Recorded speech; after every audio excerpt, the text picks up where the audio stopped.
go to in C. இதை நம்ம jumping ஸ்டேட்மெண்ட்னு சொல்லலாம்.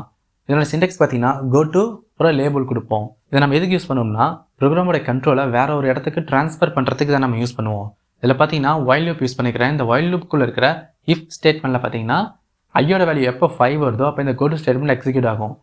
இந்த go toல கொடுத்துக்கிற எக்ஸிட்டுங்கிற லேபிள் எங்கே இருக்குதோ அந்த இடத்துக்கு இந்த ப்ரோக்ராமோட கண்ட்ரோல் பார்த்தீங்கன்னா ட்ரான்ஸ்ஃபர் ஆகிடும். இப்போ நான் ரன் பண்ணி பார்க்குறப்ப 5 வந்து எக்ஸிட் ஆகிடுச்சு. இப்போ இதை நம்ம மறுபடியும் லூப்குள்ளேயே ஜம்ப் பண்ண வைக்க முடியும். எக்ஸிட்டு கீழே இஃப் ஸ்டேட்மெண்ட்டில் பார்த்தீங்கன்னா ஐயோட வேல்யூ நாட் ஈக்குவல் டு 10 இருந்துச்சுன்னா மறுபடியும் இது லூப்குள்ளே ஜம்ப் ஆகிற மாதிரி செட் பண்ண முடியும் நம்மளால். பார்த்தீங்கன்னா go to again கொடுத்துருக்கிறேன். இந்த again லேபிள் பார்த்தீங்கன்னா நான் லூப்குள்ளே கொடுத்துருக்கிறேன். இப்போ நம்ம ரன் பண்ணி பார்க்குறப்ப நம்மளுக்கு லூப் போட்டு வெளியே வந்துட்டு மறுபடியும் லூப்குள்ளேயே ஜம்ப் ஆகிடுச்சு.